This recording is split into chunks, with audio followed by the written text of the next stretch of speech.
నీకు స్తోత్రం. నేటి దినాన మన అరుణోదయపు దేవుని వాగ్దానము 1 తిమోతి పత్రిక 6వ అధ్యాయము 6వ వచనము.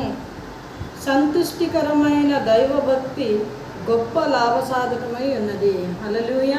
ప్రియమైన దేవుని బిడ్డలారా, దైవభక్తి గురించి ఇక్కడ పౌలు గారు రాస్తూ ఉన్నారు. సంతుష్టమైన దైవభక్తి అంటే దేవుని యందు భక్తి మనం కలిగినప్పుడు హృదయపూర్వకంగా దేవుని యందు మనం భక్తిని కనుపరచాలి. సగంగా ఏదో సగంలో వెళ్ళి సగంలో వచ్చినట్టు మందిరానికి అట్టి రీతిగా మనం ఉండకూడదు.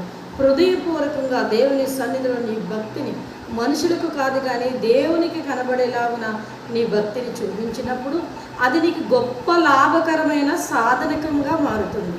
అంటే గొప్ప లాభకరణము అంటే ఇహలోక ఆశీర్వాదము కాదు కానీ అది నీకు ఆధ్యాత్మిక ఆశీర్వాదాన్ని ఇచ్చి నీ చేతిలో గొప్ప సాధకరముగా అది మారి దేవుని యందు పరలోక రాజ్యానికి అనేకులను తిప్పేటట్టుగా దేవుడు నిన్ను ఆశీర్వదించి అట్టి రీతిగా నిలబెడతాడు. కనుక సంతృష్టమైన దైవభక్తి కలిగి ఉండాలని, దేవుని చేతిలో సాధకముగా వాడబడాలని ప్రతిరోజు మీ వ్యక్తిగత ప్రార్థనలో మీరు ప్రార్థన చేసుకోండి.